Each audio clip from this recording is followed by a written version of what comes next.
Okay, it is December 4th. It's a little after 9 o'clock. I'm here with Bill Thomas. How are you doing tonight, Bill? Good, good. How are And you? we are having our second open discussion where he and I talk about different topics. The first one we had was on Ken Geist. This one is going to be on my suspension from the Clermont GOP Central Committee. And then the third one, Bill, that I think we'll both be looking forward to is supposed to be talking about Michael Logue. So that'll be their third one. But tonight Good. we're on my suspension from the Clermont GOP.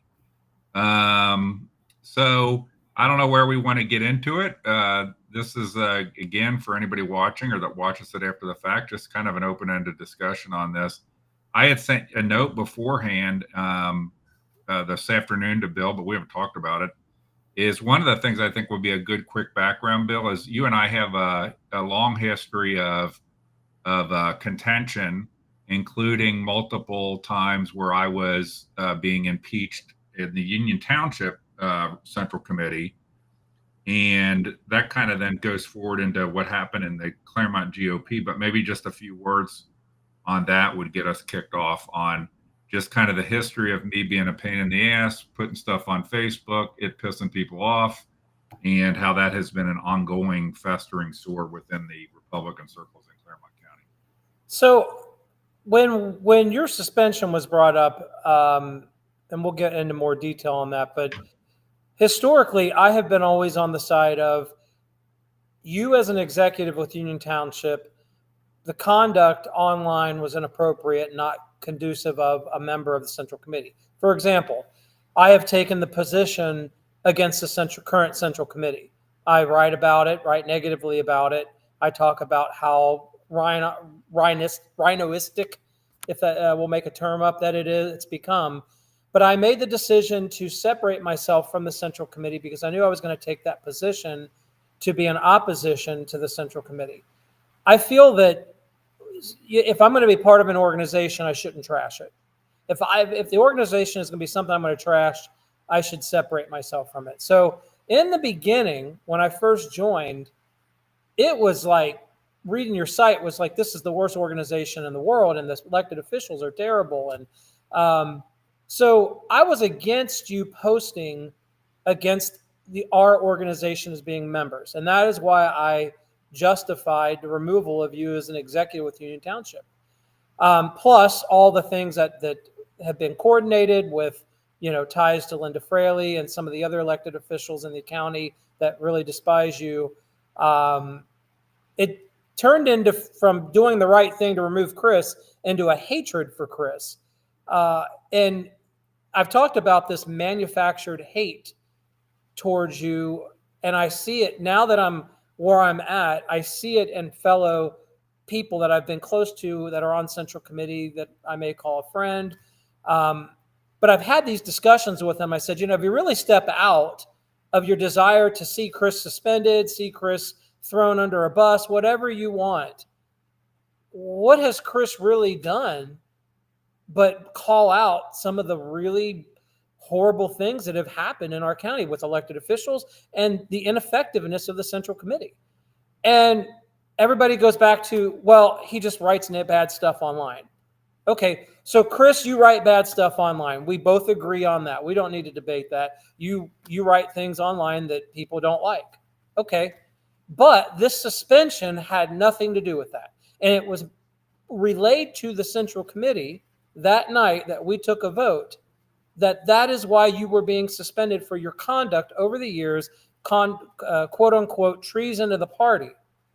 And then you and I spoke, I don't know, a month ago, whatever it was, and you're like, no, that's not why I was suspended. I was suspended because of my conduct in that meeting. And I said, That's no. what's claimed. I was suspended due to my conduct in that meeting, which And you and I both know is bullshit. But let's right. come back to that because we'll get to the meeting itself and what date the meeting was. And the, as it relates to my conduct online, what's so funny, Bill, is that most people that think like I do or have historically thought like I do, there's basically nobody. Let me think about this.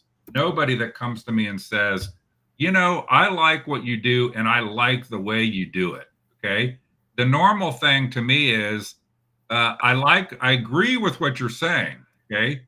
But I don't like the way you say it. I don't like the way, you do you're to this, you're to that, you should change this, you should change that. So there's basically nobody. I have to really think there's probably somebody, but there's not. There's a lot of people that have given me a lot of props for bringing the things up and bringing them to light, but they universally pan me on maybe there's a better way to do it. Now I'm not. My head's not. Even though I'm wearing a Trump hat, my head's not fat, but it reminds me a lot of like the Trumpish type thing. We don't like what you're saying, and I get the.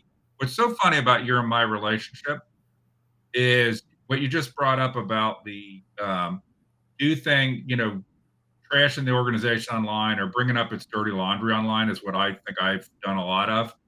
Is I think that and I'll give you credit that you tried to make a good faith effort to drive reform in the organization internally Mhm. and then come to the realization that the organization is not wanting to be reformed.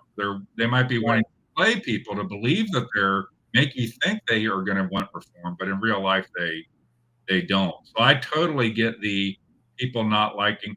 I think a lot about the way I've expressed stuff, which it was a consternation with you and other people in Union Township when I was impeached and we had one trial.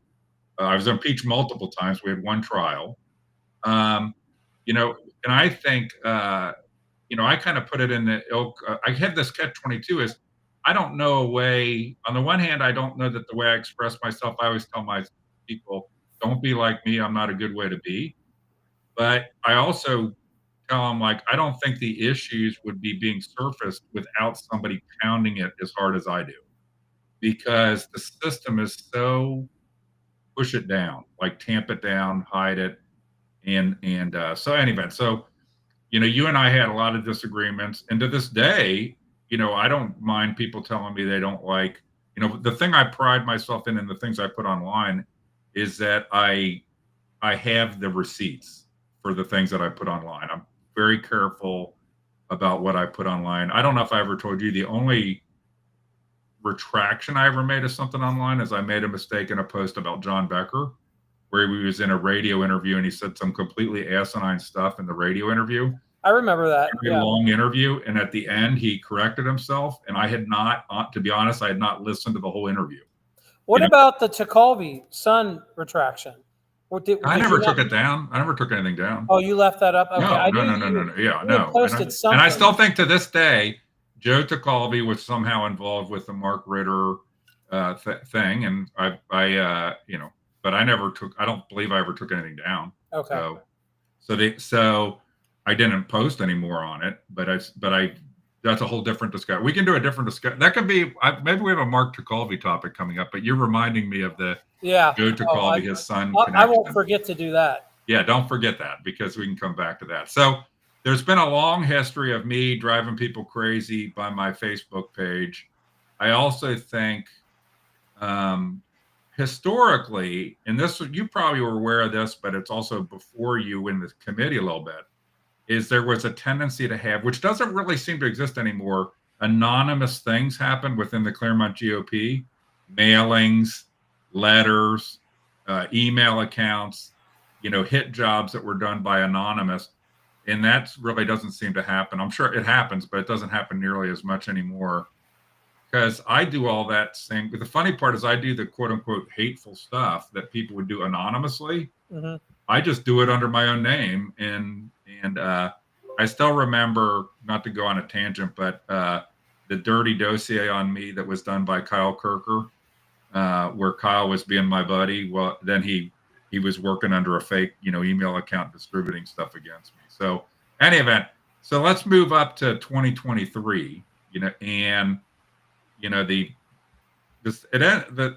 just so anybody who doesn't aware of this, I got suspended from non-statutory duties on the Clermont Republican Central Committee on September 20th, 2023. The Central Committee is the governing body of the Republican Party in Clermont County. You're elected to it, or you can be appointed, but most people are elected in elections that happen every 4 years and are on your ballot. So we're getting closer to, let's say, September 23. And then Bill, I never knew a lot, but you had been involved in some discussions and so forth that took place prior to that meeting that was the, suspend Chris meeting. So maybe you could talk some about how things you were aware of leading up to that meeting. So your suspension was pretty predestined when Corcoran took the seat. Linda Fraley has been trying to suspend you, whether it be through me or Joe or whomever, since I've joined the Central Committee. She's wanted to see your suspension through. And I'm sure it has a lot to do with the things that you've written about her and her family. It's not, there's a lot of that personal, she supports nepotism. She winters right in Florida. She doesn't do her job right. All these kind of things. She's a product of a disastrous culture that has plagued the Central Committee. Maybe years ago, Linda Fraley was great. I didn't know her back then. I didn't know Linda Fraley personally until I joined the Central Committee. So I really believed Linda was doing everything good for the Central Committee. I thought she was a good Christian lady. And it wasn't until the last couple of years that I really saw a nasty side of her. And it happened when I started to go against her. Same thing for James Kidwell. James Kidwell started to not do what she asked him to do. And he supported David Painter for chair. And same thing. She got nasty with him. And ironically enough, she goes to all the Bernie events and supports Bernie Moreno. But when we asked to borrow the signposts for the Bernie Moreno 4x8 signs, she told us no. She told James Kidwell no, not us, but James Kidwell no. And a woman. By the way, that makes no sense. It doesn't. It doesn't make sense unless you're just wanting to be a cantankerous old lady that doesn't that does not promote Christian person to me. And just so anybody that might not know, 4x8 political signs are 4x4. You put them up using T-bar posts like for fences, and they cost what do they cost now? Like because of Biden, like $15 a piece, or they're can be expensive. Yeah. So the politicos keep kind of a store of them because they need them every campaign. So they have a barn, like somebody will keep them in a barn or something like that, and then lend them out during the campaign to whatever candidate needs them. So it's just disappointing, that she'll go smile, take pictures with Bernie Moreno, but couldn't even get the signs up. And, the other thing is the Central Committee, other than a select few, Adam Burr, Jeannie Zermely, the rest of them really did not help get the signs up. But they were very quick to come to the meeting and take pictures and take credit. And take credit. And there's nothing more that just sticks in my craw than somebody that claims to be a big time supporter of somebody but doesn't do anything to help. Like people all the time are now, you'll see everybody's a big Trump supporter now that he's elected. Right. Everybody's on Team Trump. But it's like, where were you when Harris was supposedly a contender? You weren't out. And by the way, we're going to be dealing with that, right? The rhinos are going to be coming out of the woodwork. And we're going to see it when some of these controversial appointments come up when we have 53 senators. Correct. Yeah. Oh, yeah. Yeah. I think it's not going to be easy for the rhinos to get through the cracks as it used to be with the new administration. And I think Trump designed it, not to get on a tangent, but I think Trump designed his cabinet in a manner that it would oust the rhinos, and the Senate and the House are designed that way. So, not to go on another tangent with you, but did you see that just tonight, or today, Joni Ernst and Lindsey Graham are getting exposed as, on one hand, saying they're going to support Pete Hegseth, but on the other hand, being in a plot. So yeah, it'll be. This is going to be an interesting 4 years, but the good news is, at least the next 2 years, we don't have to worry about any false impeachment proceedings. I'm excited about that. So let's get back to leading up to Clermont. The bottom line is this: Linda. A lot of people respect Linda Fraley. They love Linda Fraley. She goes to First Baptist Church of Glen Estee. I'm a Baptist as well. I have to respect her as far as a Christian, but I cannot respect behavior that I have seen for somebody identifying as a Christian, because that behavior is very hateful backbiting, and resentful. If she was a real Christian and following the word of God, she would not be after you the way that she's been after you. Even if you do the things you've done to her, we're called as Christians to not seek revenge. And she stands up, she never misses a meeting where she portrays herself as this godly woman. So, but well, I never to go on that Linda Fraley too much, but her, on the thing about wintering in Florida. The wintering in Florida thing is true. Okay. It might not be so much anymore because she's under a microscope more now over it than she used to be. How much better would it be for just to get up and say, it's true, I did it, I'm sorry, I'll never do it again.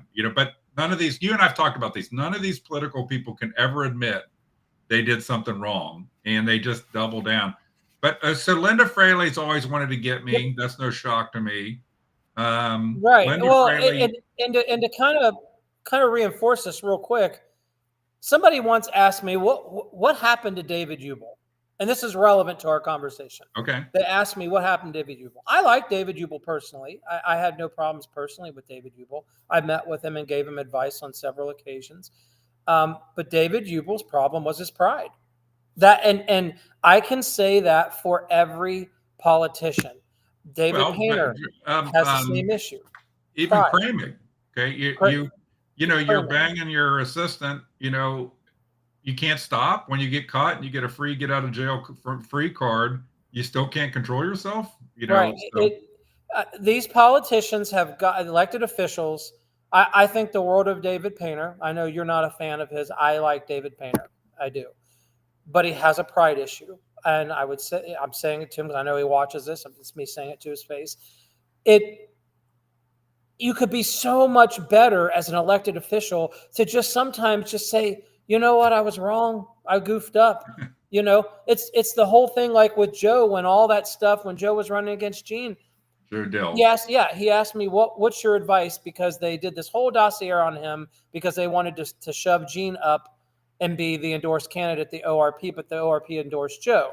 And They were not happy about it. They wanted to rescind his endorsement. So they went and dug dirt up on Joe Dills. He asked me, what do I do, Bill? I don't know. Because they threatened him. They said, if you don't drop from the race, we're gonna publish all this information on you.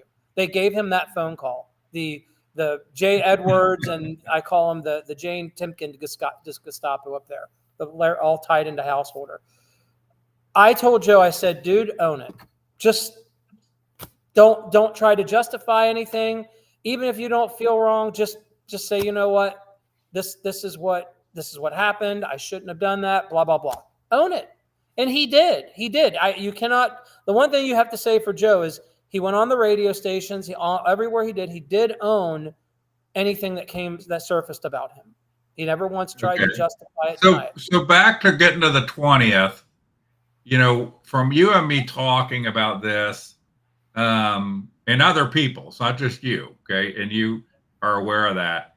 Basically, the notion that there was going to be a meeting, that I was going to get suspended, this was per se being planned out on. Correct. For when is the right moment to get them, basically to get them. When are we going to get them? Yep, for years. And Jeff, the night or the day of your suspension, Jeff, he did not include me that day of what was going on because by then he and I had already started to have problems. But a couple of months prior, we discussed, I'm working on this. We're going to be bringing this forward. The whole idea of your suspension coming forward to the committee was always about your conduct against the party. Never once was it conduct in a specific meeting, ever, never. Right. And it was premeditated, 100% premeditated. That the night that they did that, they intentionally left it off the agenda so that people would leave. They drug the meeting out long and put that at the end. And once they saw John Lips, Jude DeWitt, and several people that would have voted for you, they saw them leave. That's when we started to go down the path of your suspension. Well, the other thing about that is that there were people, Lisa McKinney's one of them that has filed an affidavit now saying she was told in advance to try to get her to be there to vote the way to vote for the suspension for that particular night. So some people were getting what do you call that, whipped, like make sure you're there. I don't know if I told you this, but I went and pulled my cell record too on that day at I think it was 4:00 something p.m. I got an anonymous call telling me that I was going to be suspended that night, that they have a plot to suspend you tonight, at the meeting. And obviously I don't have a record. I wish I had a recording of the call. I wish I knew who it was. It was a man.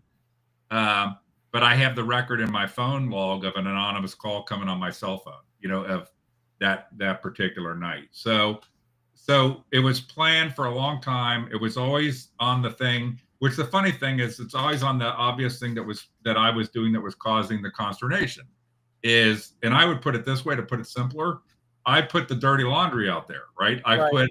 And so they don't want the dirty laundry put out there, and then they get upset. So now we're up to the meeting. I printed out some stuff here, so I'm flipping through it, looking for something in particular. So anything else before leading up to the meeting that you wanted to hit on? No, I think we've covered everything. I mean, we know it was premeditated and pre-planned, and everything that took place. And there was vote whipping going on. I got a call that day. It wasn't from Jeff, but I'm trying to recall who it was. It was either probably James Kidwell or maybe Bill called me. I don't remember, but somebody had called me in my close group to say, make sure you're there tonight. They had been part of whatever discussions were taking place, were included in what was going on. Well, and I think it was James Kidwell, and he had been told from Rick Grant, because obviously Rick Grant's in the little inner circle that Jeff has going on. As an aside,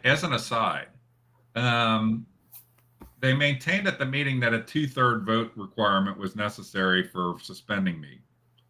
And you well know that I had in Union Township an uncanny ability to never,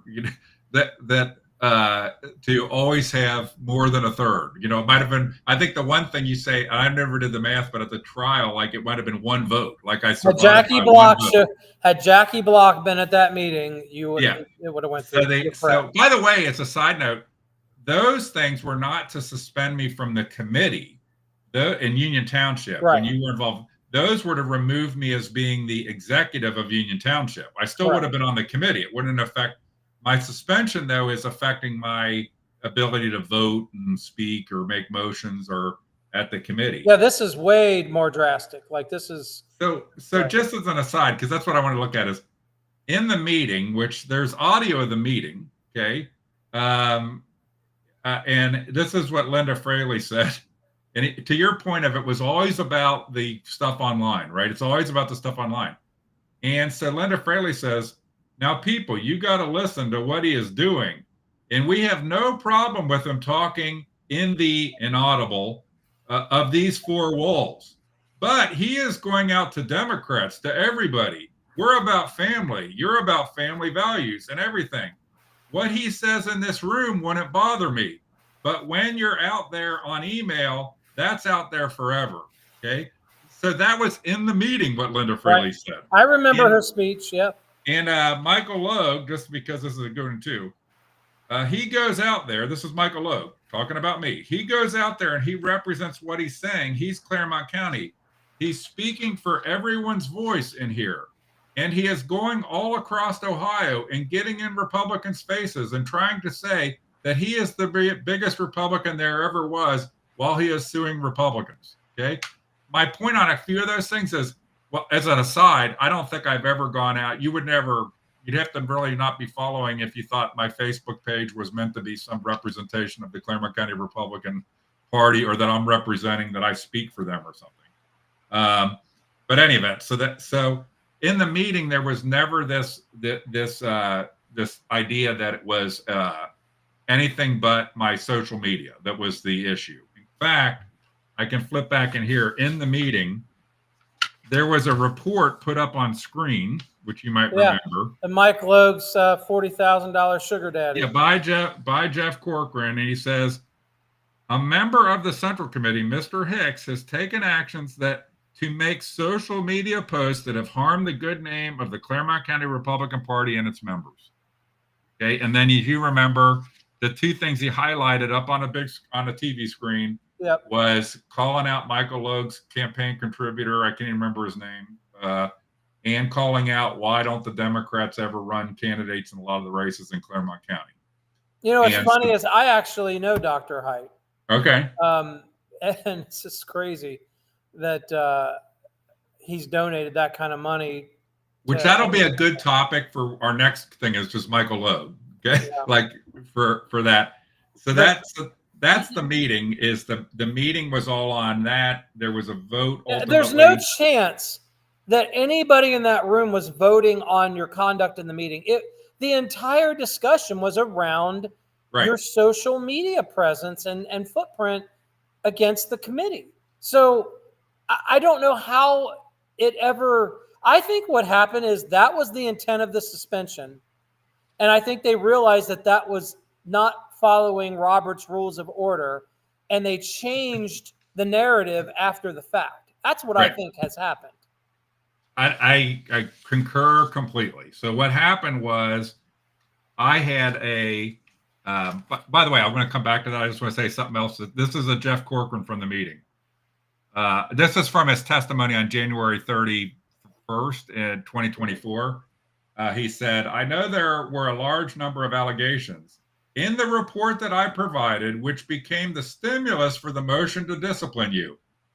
There were two things that were used as an example, and there could have been 100, but there were two.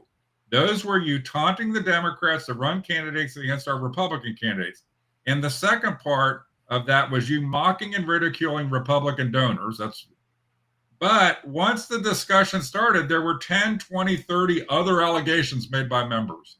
So that's Jeff, in the testimony as to what happened in the meeting. And I think you're exactly right, Bill, because the Constitution of the Clermont GOP has no element that has member discipline as part of the Constitution. There is a part for officer removal, which is discipline of officers, but nothing for members. And the logic of this whole thing was that because it says in the meetings part of the Constitution that the committee uses Robert's rules and it actually says for like operation of the meetings. Okay, it actually says that in there. That meant that the Roberts Rules sections on discipline applied and could be applied to me, which I know by heart now. I almost have them memorized. It's section 61 and section 63 of Roberts Rules.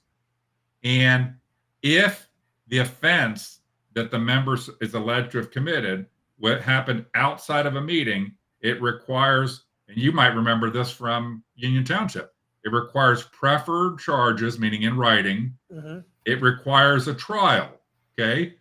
And I didn't get that, okay? So the only time, so to your point, I think what happened is they went through this thing. They totally effed up the Roberts Rules because what they alleged, what supposedly I'd done would require written charges and a trial because it was not in a meeting. So then they reinvented, particularly Byron Baxter did.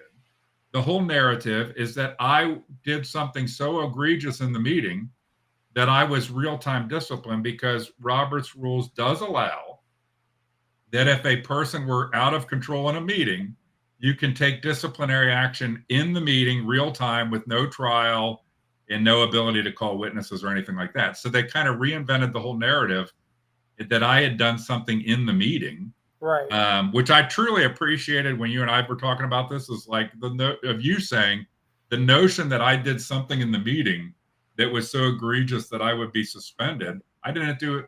I don't think you listen to the audio. I didn't do anything in the meeting, but I spoke when I was told to stand up and defend myself.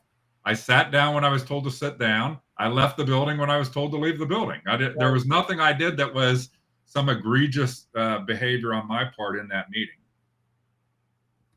It truly was. It came to pass when I had that conversation with. So the next we're going now. The night you were suspended. Now the next meeting you were threatened if you show up, you would be arrested. And I was still under the impression that your suspension was legitimate. And when I originally was told about your suspension, Corcoran had told me that Tekulve was getting an AG opinion, an attorney general from David Yost, an opinion from David Yost on the ability to enforce a suspension. In other words, if a member shows up and violates the rules, can that member be legally removed from a meeting? Because again, there's no sense of suspending someone if you can't enforce it. That's just dumb to do that. So, because at the end of the day, if you're really a smart leader, you're going to weigh the pros and cons, the risks out. So let's say that suspending Chris Hicks is on the table. Well, we know Chris Hicks is going to sue us if we do this. Okay. So, which, by the way, Greg Simpson says in yes, the discussion.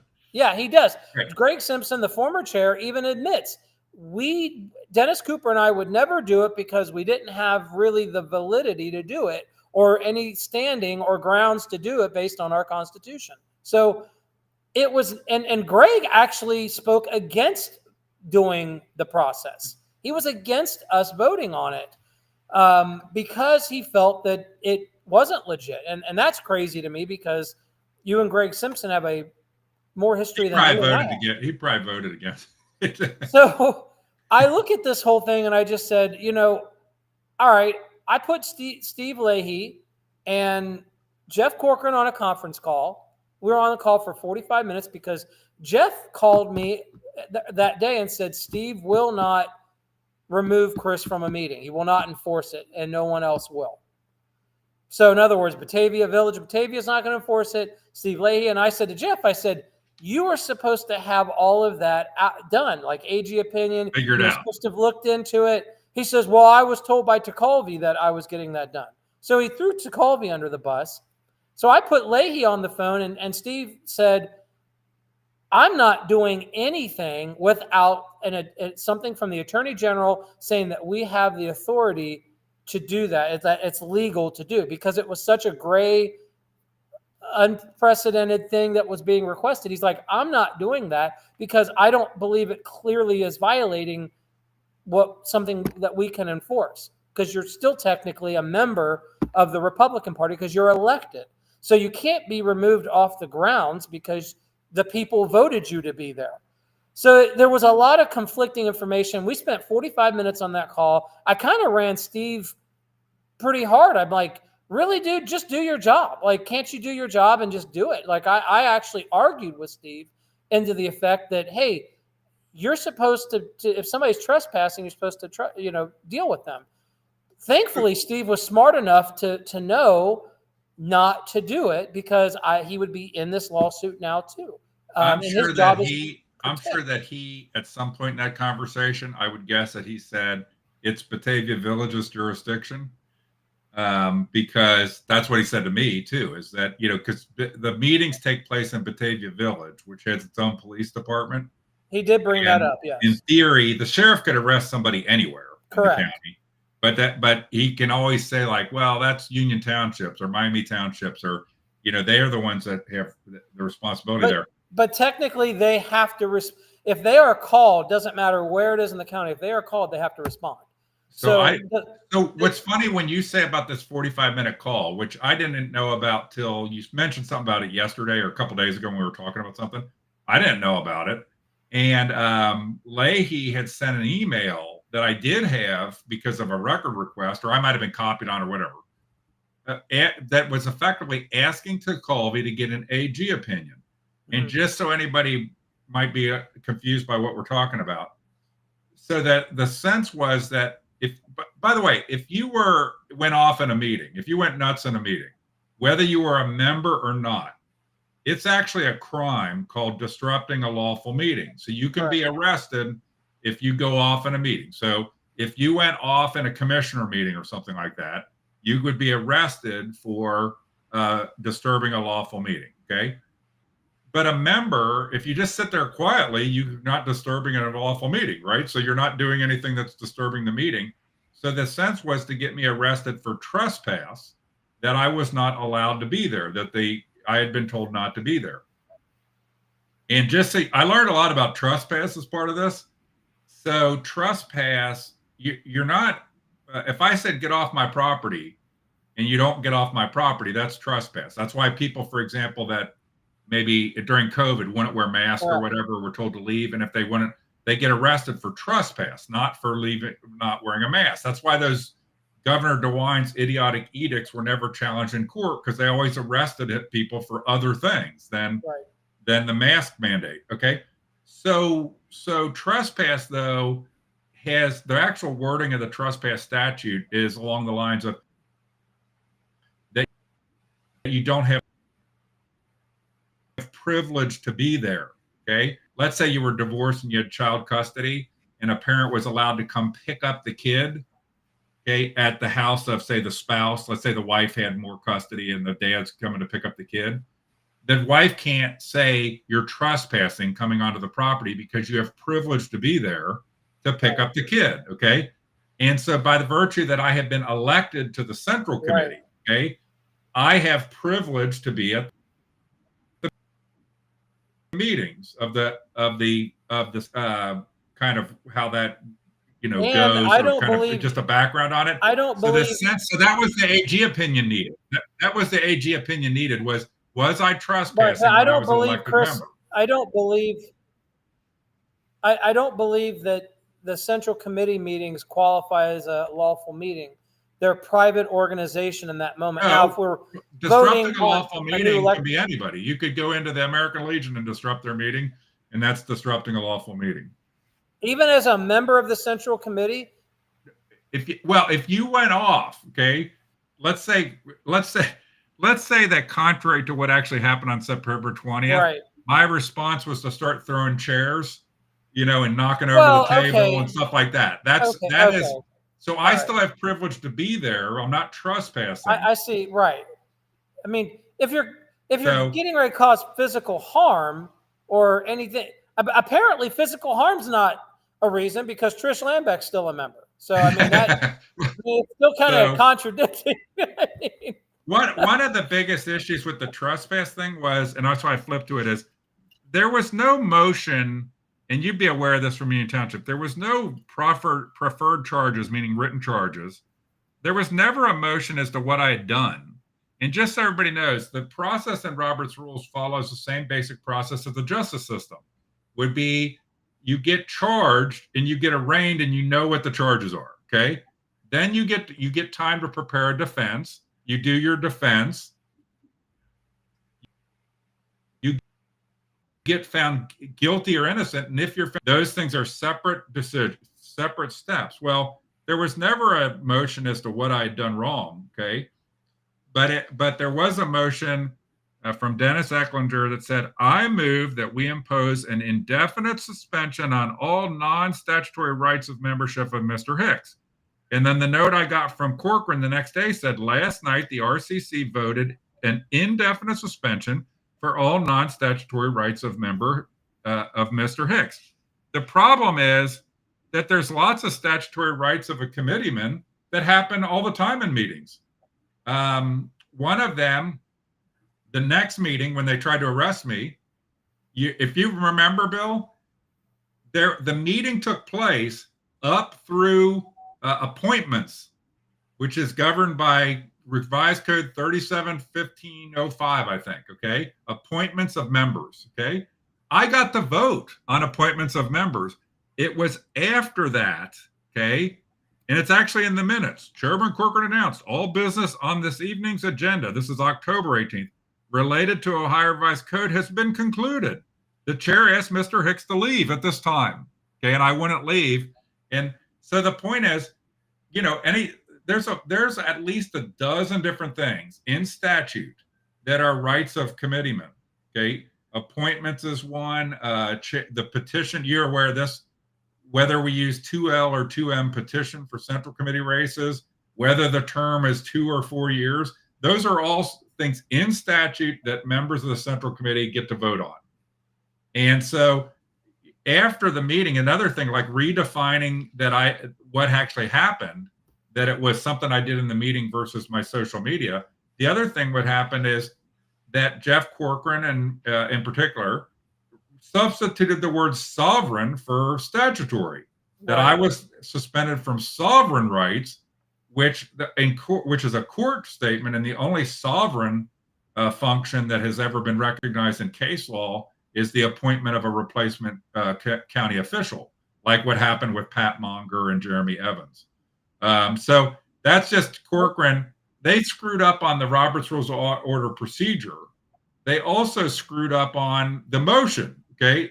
And because they want to keep me out of the meetings basically unless, Jesus comes back to earth or something like.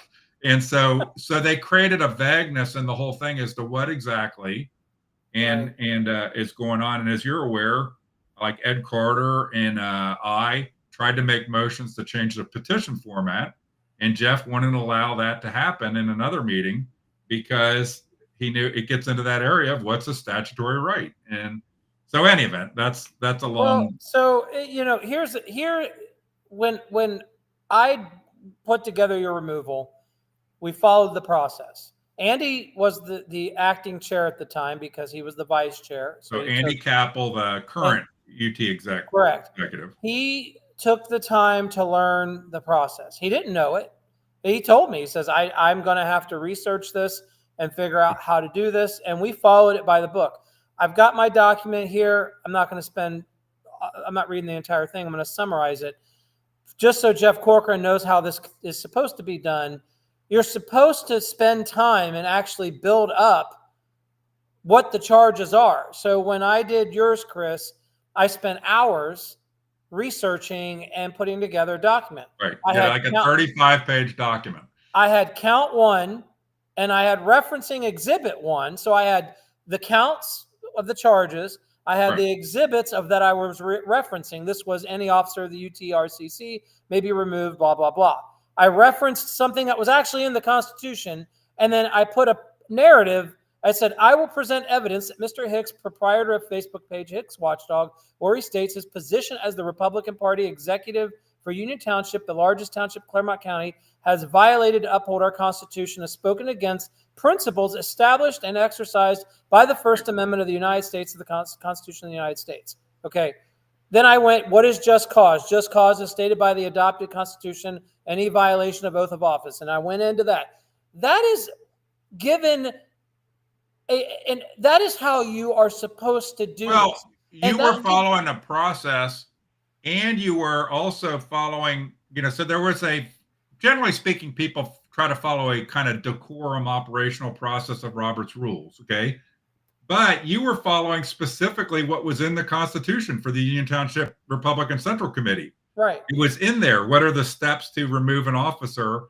And you were following that process. And I would say this, Bill, if I go back and look at that, I think that, and this is a term that people may not have heard, but boards of elections use it all the time. You were following the process in substantial compliance with the process. That doesn't mean it was perfect, but in substantial compliance, in a good faith effort to follow the process. Right. What happened on September 20th was not at all in substantial compliance, and it was not a good faith effort. Correct. Part of what happened in Union Township is you would agree. I got notice, right? Because that's and everybody on the committee knew what the meeting was for, right? It was you could choose to come or not to come, but you knew this was going to be the Chris Hicks trial, right? And you had an opportunity, equal time. The way it happened. You had equal time. You had a list of the charges before you got there, which gave you time to prepare, and you had time to build. And I could call witnesses. You could call witnesses. Correct. And it was done. And here's the thing: what happened there was a sham trial. It was sloppy. It's everything I hear about how Jeff Corcoran is as an attorney: sloppy, lazy, throw together, dirty, blindside, back room. I don't know if you know this. Interesting enough, he was Mike Durkee's attorney for something. I won't divulge the details, but he was Mike Durkee's attorney. So, and he was David Kale's attorney for something. And I'll tell you, I've not heard good things about Jeff Corcoran. I mean, and people get scared to bring it up. I don't know why. I still to this day don't understand why anybody is scared of these people. Like, why? If I had to sit, if the Central Committee was watching this right now, I have to ask you all one question. Why are you people scared to step up against Jeff Corcoran, Linda Fraley, these people? They put their pants on one leg at a time, the same as anyone else does, and they're nobody special. Chris didn't scare me when I was on the other side of Chris, and Chris scared everybody. Everybody was scared of you. They're like, I don't want to be on Hicks's page. I don't want to step on Hicks's toes. Bill, you do that. You do. It was always Bill, you do it. Bill, you go after Chris. Bill, you post this about Chris. You do this. That's what these people do. They have people that do it for them because they're too scared. Well, I think what you just described is these people, and you can react to this, you can agree or not agree. They look for people to do that kind of stuff or to kind of do their bidding for them. But if you ever get off the train or you point out to or you criticize them, they'll throw you under the bus immediately. Right. You don't get any credit. You did, that it's purely a transactional thing. You do what we want you to do. And so, by the way, as a side note, that is what I understand a lot of the whole Fraley operation has always been, is that you're either loved in your, and as soon as you're no longer of use to Linda Fraley and the team or any of the Fraleys, you're persona non grata. Okay. Yep. And there's no in between. It's just you're in or out type of thing. I think that's why people that are in can't understand, why would you think Linda's so evil or so bad? It's because the people that are out get subject to all kind of retribution. The greatest example is her stepson, Troy Bushman, which is another discussion. If we do a topic on Linda Fraley, we can talk about what happened to her stepson, Troy Bushman, after Jim Bushman unfortunately passed. So any event, for where we are now, when you talk about it, so after the meeting, I don't want to miss anything, but ultimately I followed through on what Greg Simpson predicted and filed suit against the party relating to me. And is there anything before we get to that, Bill, that we've left out, or you feel like? No, I think we've covered it pretty well. We haven't hit, so I then file suit, and I am a strong believer in the system being rigged. So, I'll look. I got a summary here. Ultimately, just so you know, Chris, no one understands. Everybody thinks the suit's over and they won, but nobody understands the. It could have three. It could be over tomorrow. It could be years. It's more likely to be years than it is to be weeks. Right. And so. But what happened was I filed suit because a lot of, not specifically really, even though it's part of it, my main things were not the suspension as much as other things that are contrary to statute. So for example, and I'll give a quick set of examples here. The Ohio Constitution, Article 15, Section 4, is what says you have to be it says, quote, I'll read it. No person shall be elected or appointed to any office in this state unless possessed of the qualifications of an elector. If you go look at the candidate requirement guide for running for Central Committee, it has that constitutional thing in it. It has it in the campaign finance book that is tied to being on a Central Committee. And what that means, a qualified elector, means that you're supposed to live in the precinct that you're representing. Now, that has been a point of contention. I've always felt one way about it. Bill, you felt a different way about it. That's not the point of what we're talking about right now. And that was one thing. There's 35-1705 that gives the reasons why a committee, a precinct becomes open, which are for death, resignation, failure to elect, or removal from the precinct, which means you moved out of the precinct. Okay. So I bring up, okay. So you have to, the Constitution says this, and 37-1505 says if you don't live in the precinct, you can't represent the precinct, removal from the precinct. Okay, and then let's keep going here. 35-1703 that a central committee, I read from it, shall be a county central committee consisting of one member from each election precinct. Okay. So when you do these appointments where people don't live in their precinct, it creates a situation where more than one person lives in the same precinct. Blair Terpstra and I both live in the same precinct. So there are more than one person from precinct P1P.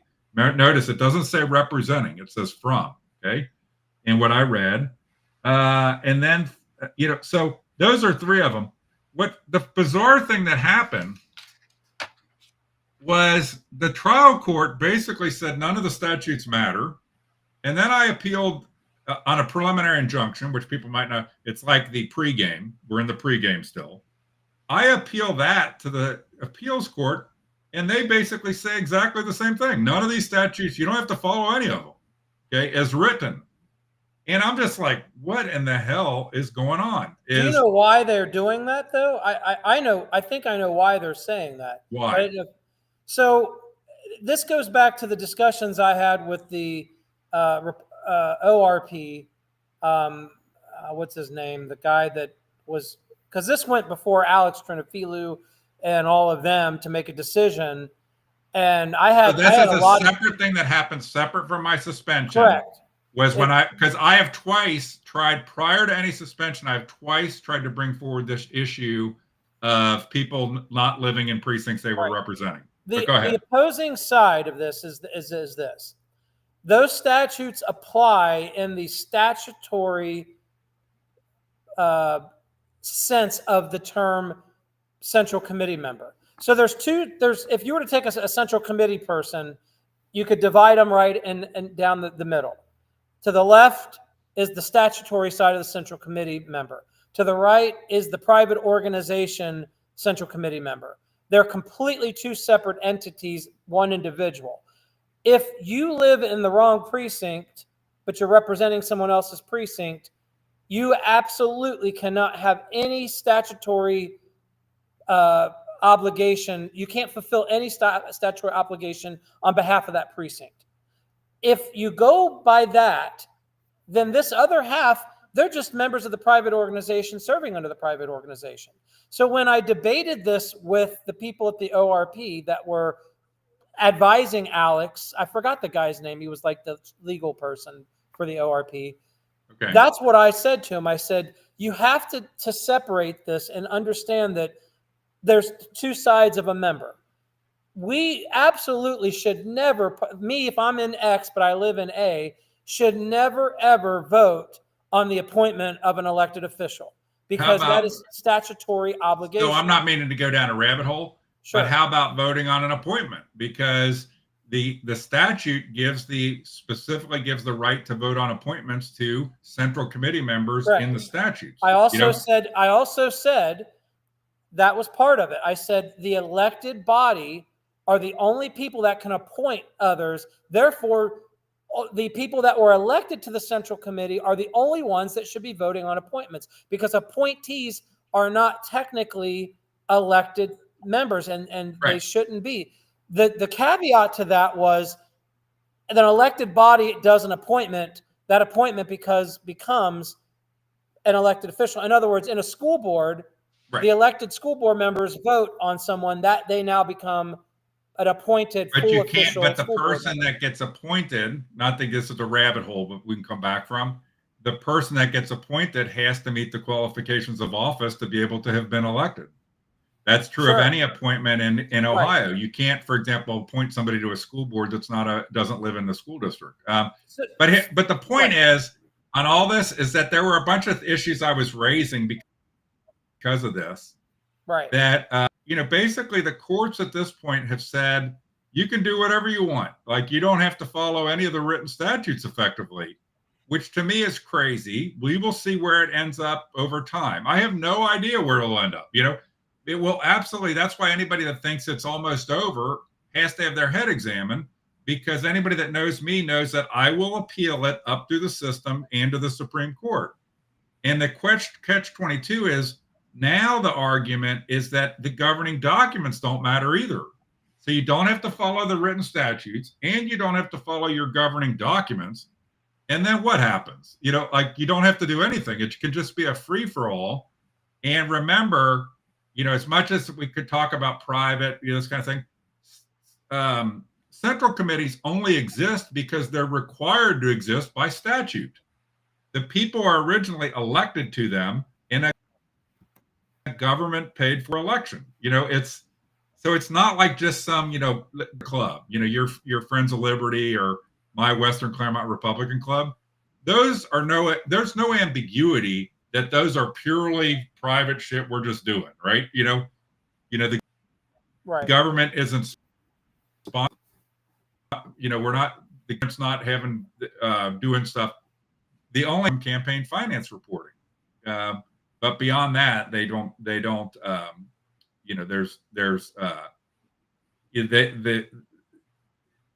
you run into this implication of. I do think that there's. I think your internet's cutting in and out.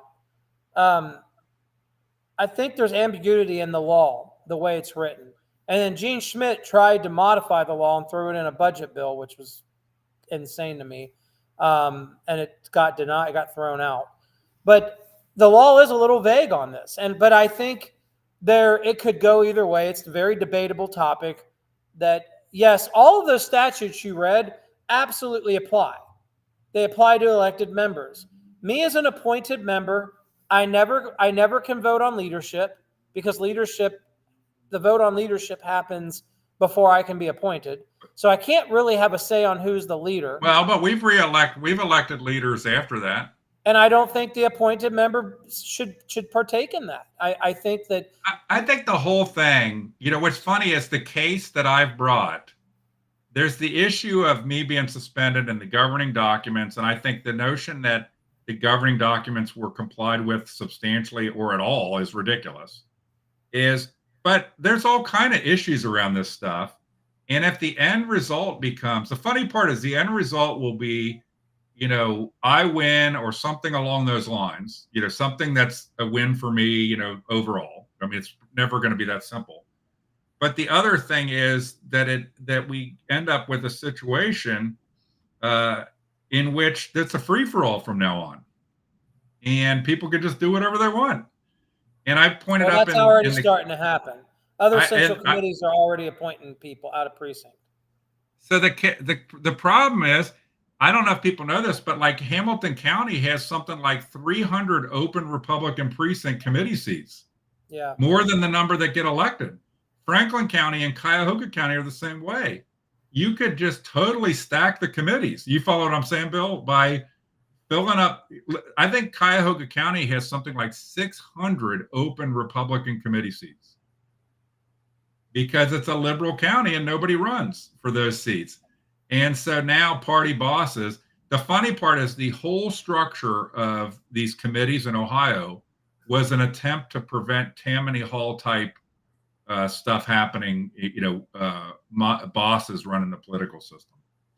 And who knows what's going to happen now. Yeah, because Hamilton County is actually getting ready to. Oh, that's for Shanahan's seat. Okay, so but yeah, Hamilton County is a disaster because they have so many open seats. It's kind of the swamp runs the whole thing.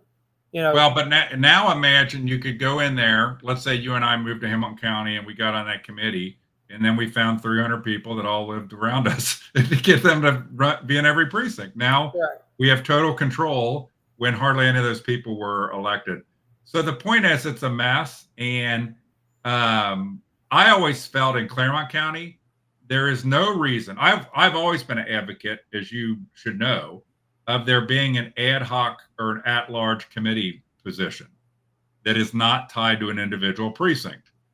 And I still support that. But I mean, that's essentially what this is. I mean, I don't see what the big deal is of calling it an ad hoc committee and just doing it that way. It's essentially what we are doing right now. Let's say that when you were, I think the issue right now is when you were representing Precinct X, and if anybody doesn't know, in Union Township, which Bill Thomas resigned at one point in disgust from the whole thing. let's say somebody in precinct X that actually lives there came forward and said, hey, I'd like to represent the precinct I live in. And hey, look, the guy representing us doesn't live here. I think by any standard, and remembering that this was a key issue in the revolution, right, is that you have to be represented by people that are from your community, not the king appoints somebody to represent you that's not even there. Is I think you could agree on both things. You and I, if we were rewriting the Constitution, which we will, we would agree probably on both things, that we should have ad hoc committeemen, and that people that want to represent their precincts when there's a vacancy should be able to represent somebody that lives there, should be able to do that if they come forward to do so. So, Yeah, but the whole thing right now, who knows where that's going to go? Here's an example. So the precinct I live in now, 2 people that live in this precinct are on the Central Committee. If I were to be appointed to the Central Committee, that would be 3 people in one precinct holding slots for this township. Well, you find one doesn't even go to meetings or participate. You find that a lot with, say, husbands and wives, right? You know, is you have somebody, a spouse being, you know, the one is on the committee through election and one gets appointed to another precinct. Just so everybody knows, that's why the team, the insider team, likes that there's 30 or so precincts nobody runs for every time, because then they can appoint people to fill them so they can get their friends and family in on the committee. While at the same time, I believe, I'll be interested to hear your reaction to this, Bill. I believe they don't want to have an ad hoc committeeman, because then 100 people could get appointed, and that would change. That would be uncontrollable by the insiders. When it's only 30 or 40, it's kind of a controllable situation.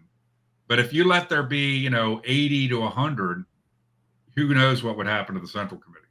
You know, do you honestly think that Randy Klein and Susan Klein are ever going to vote different? No, they're not. I don't think there was that. What's the name of the couple that's on State Central Committee that has both the husband and wife are both on State Central Committee?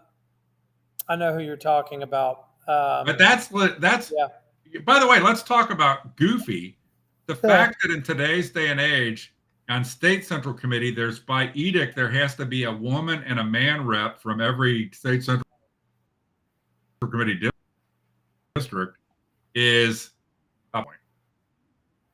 That there's a gender requirement relating to that. I'm waiting for some transgender person to want to run for, you know, a seat. Yeah, I was going to say, what happens if what happens if they self-identify differently? Right. That's a Title IX lawsuit. What does your testosterone levels need to be to run as a woman for State Central Committee?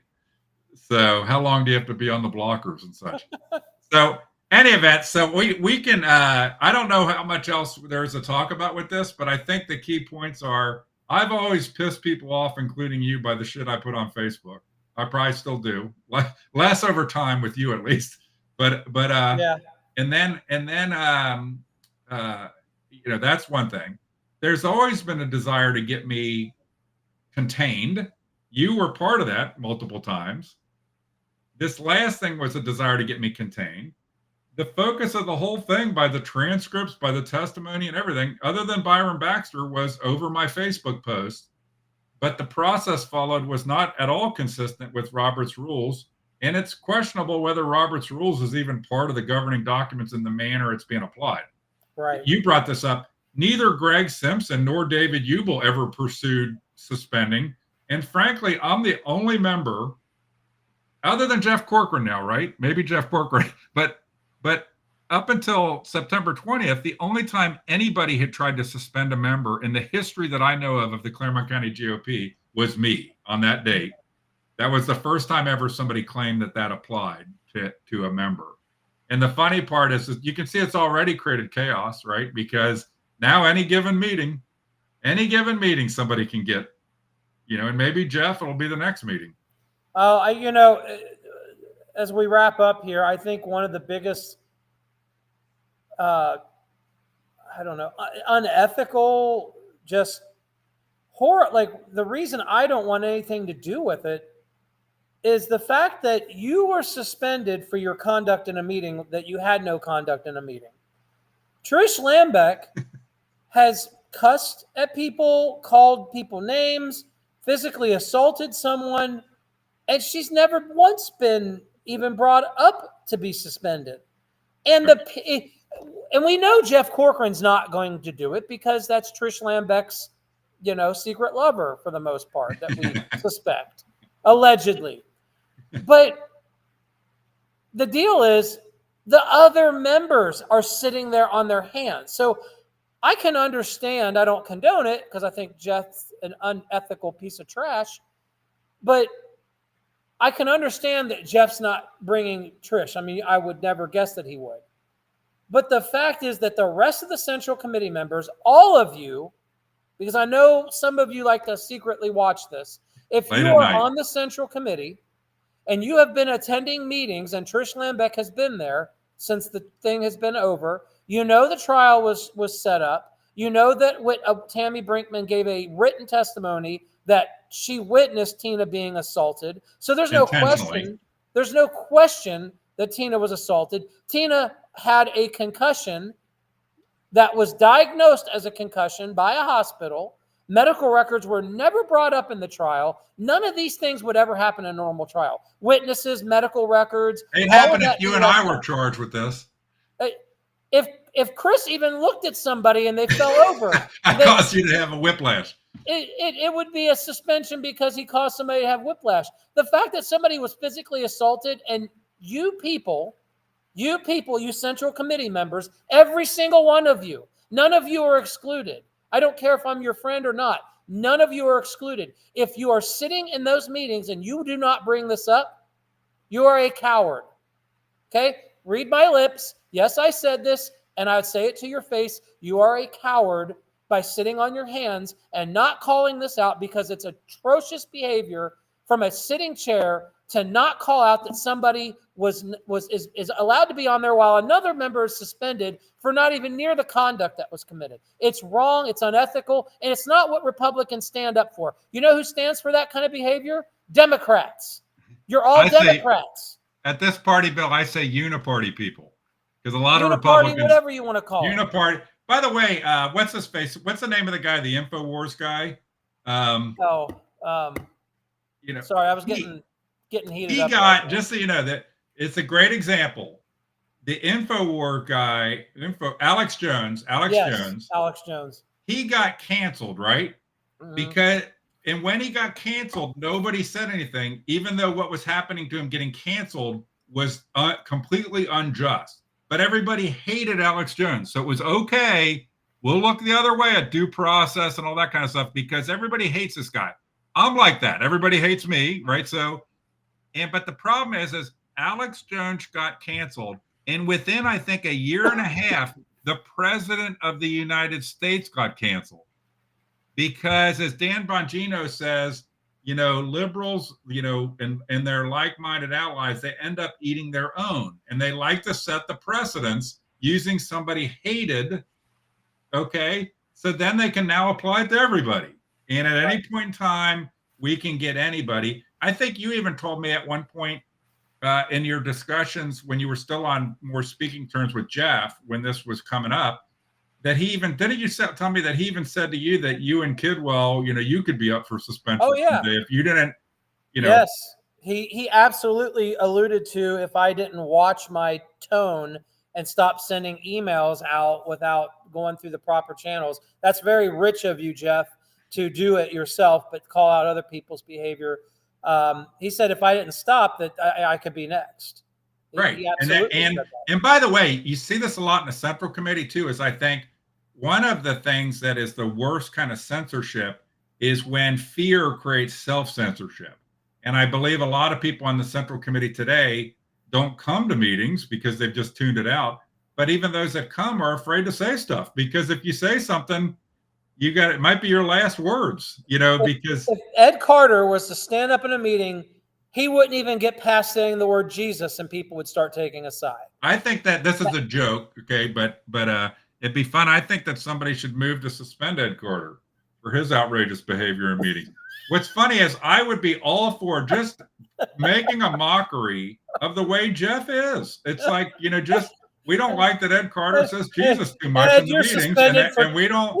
It's disrespectful to keep saying Jesus. Ed Carter, we're putting under suspension because you brought up the name Jesus Christ in a meeting. Correct.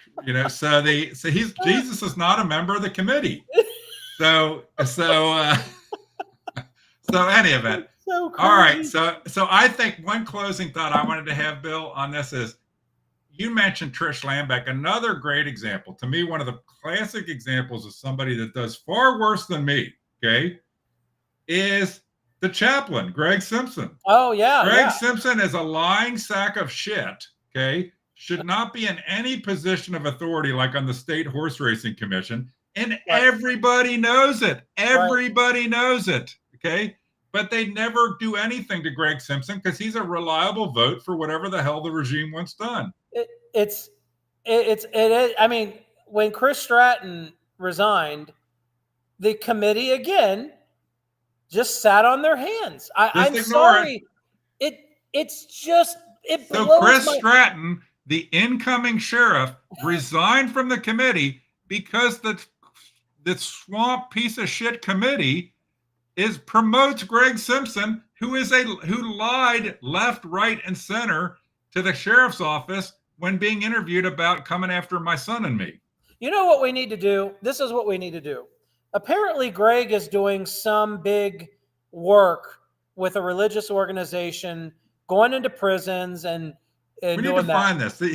Greg has lots of stories. We need to find out where he's doing it, and the people that run that religious organization need to see the video of him being interviewed and lying his ass off. If he's even really part of some, because I'm telling you, Kairos is the only ministry in the area I know that goes into prisons. Maybe I'm wrong, but I know he's not part of Kairos because I got it better for you, Bill. Is a neighbor of mine, informed me. I think I told you this. Sent me out the thing that there's like an inter parish council of some Catholic churches, of which St. Veronica is one, which I live by. Okay. And Greg Simpson's on the parish council.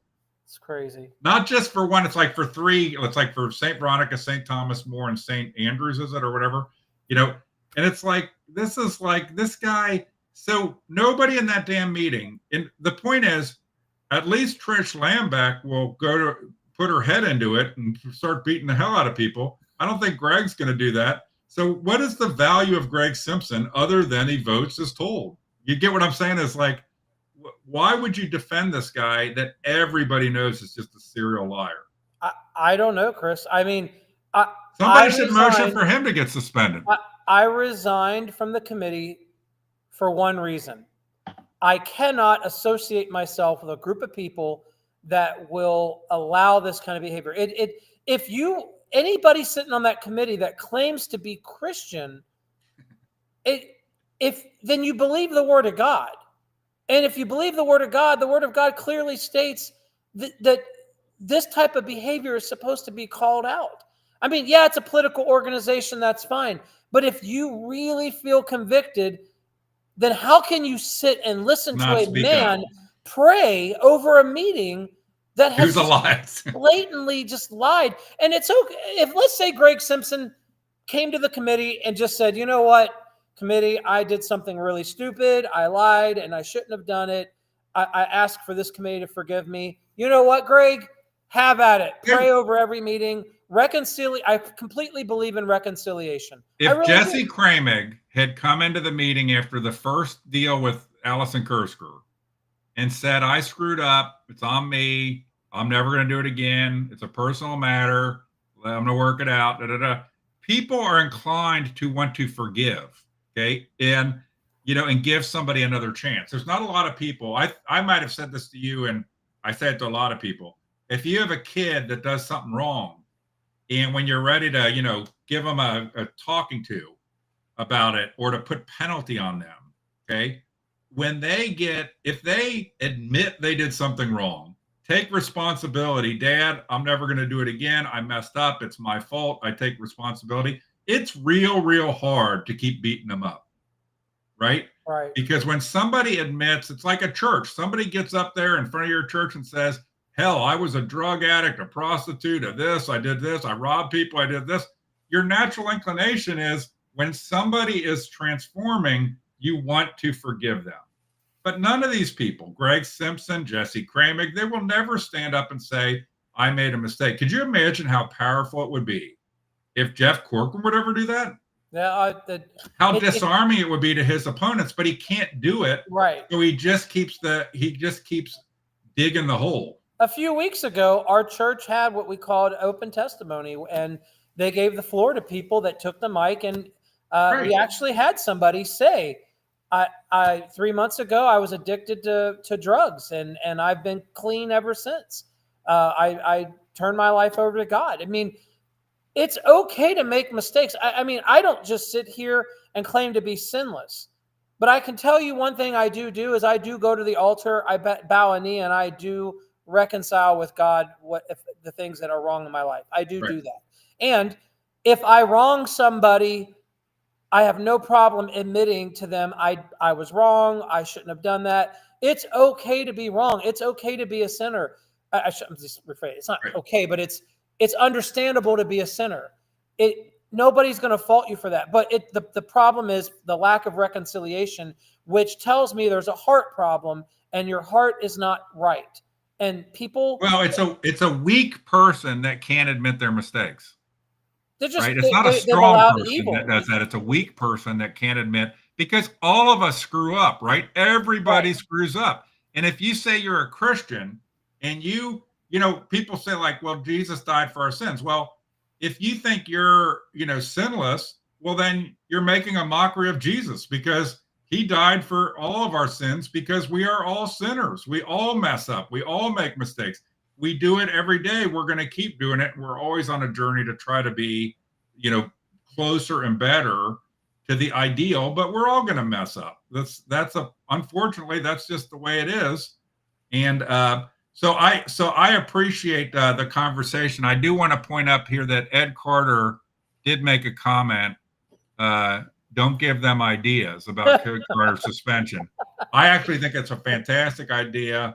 Maybe I'll make a Facebook post tomorrow about Ed Carter should be suspended for his strong Christian views. I'm joking, Ed. I'm not going to do that. Don't get mad at me. But that's I think that's about it. And then Robin had said at some point, last meeting was uncontrollable by Corcoran. Okay. I would say I wasn't at the last meeting. Okay. But I think it sounds to me too like the last meeting was uncontrollable because of Corcoran. Okay. Jeff Corcoran is the one. I think he thrives on, he wants there to be, he talks about unity, but he survives because of an evil spirit that is one of disunity. That is a big part of what he does. It's intimidation, fear, not being afraid to speak up. That's the way he operates.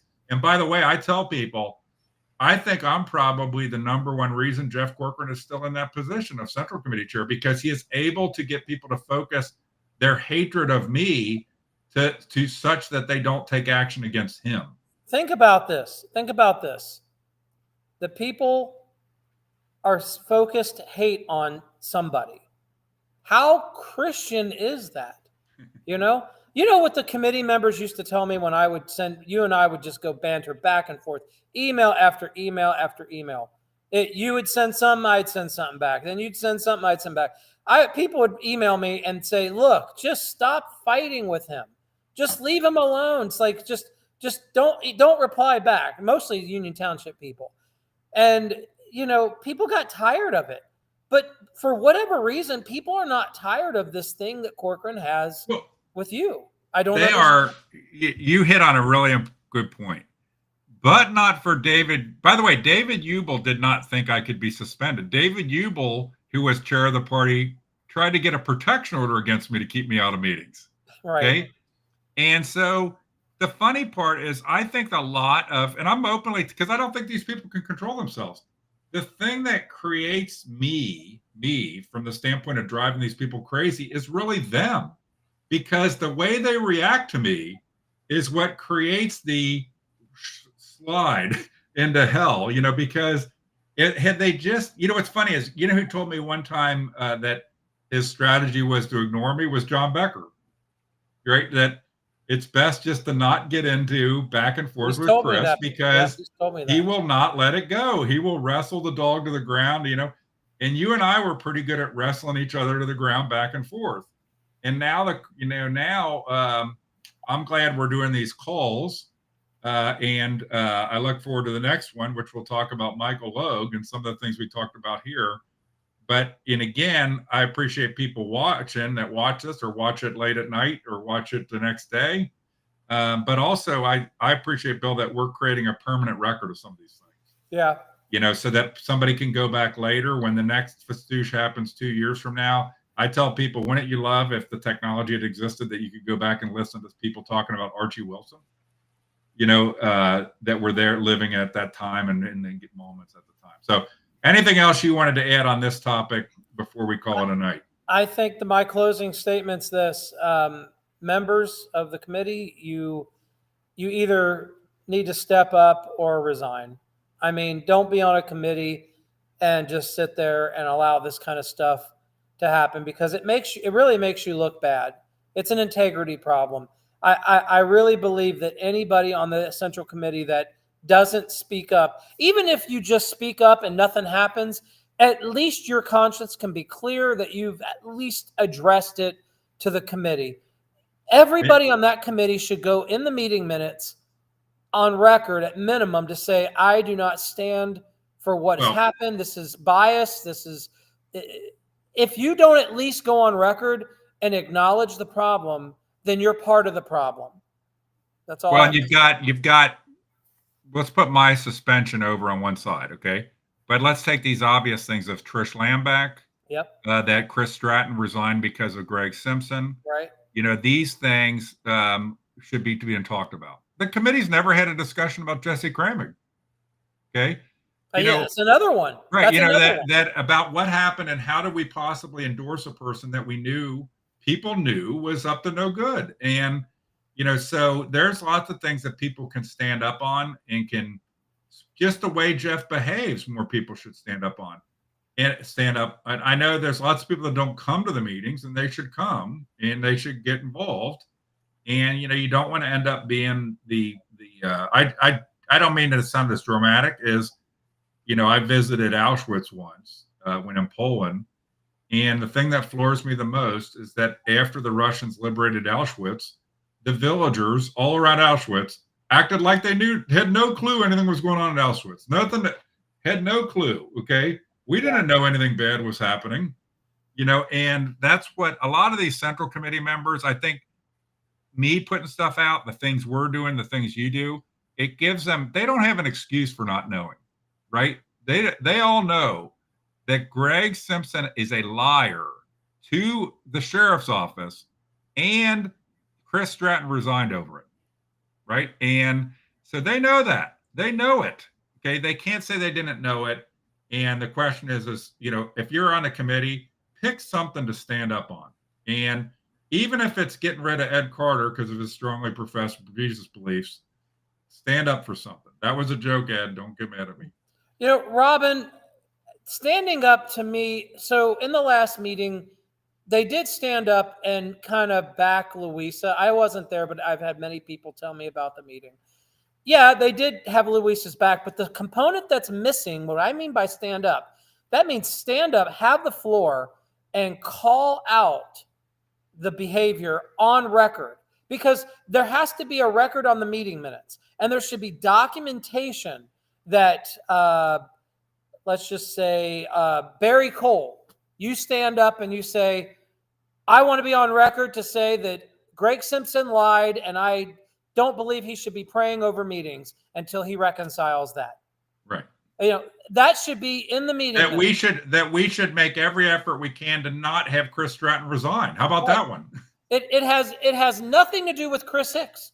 Chris Hicks isn't even in this equation. It always comes back to, well, Jeff got rid of Chris. No, listen, This has nothing to do with Chris. This is about the integrity of the organization that you belong into, and you are part of that organization. And if you don't have the decency or ethics to call out the behavior, then I'm sorry, that's on you. It's just like if you are standing there and a murder happens in front of you and you turn around and walk the other way, you become complicit if you're not a witness. Right. You either are a witness or you're complicit. And let's bump it even down from, we've talked about faith and spirituality. Let's bump it down to even a belief in basic due process. Right. And so in that process, and who gets charged per se, being based on truth, not witch hunts, not going after. And so the notion that I was targeted because of being hated, and it's not following but somebody who commits an assault in a meeting is fine. And somebody who lies like crazy and causes an actual respectful person, Chris Stratton, to resign, that's fine. No problem there. Nothing to see here. Where's Linda Fraley on those issues? Where's the queen bee, the Hillary Clinton, who could get her minions to do whatever she wants? Where's she on that? Why isn't she doing anything about those things? Greg is protected. And Corcoran is protected, therefore, ergo, Steinbeck is protected. And committing assault for the team, that's fine. We'll fix the trial for you. All right. We can't go on. I think it's been a good discussion. Yep. I appreciate it, Bill. Next time, we're going to do Michael Logue. We kind of took a week off for Thanksgiving, but we'll work it out, and we can do these things as we want and work through the first 5, and then we can prioritize the next 5. Okay. Is that fair? Sounds good. See you guys. Thanks for joining. Thank you, everybody. Have a great rest of the evening.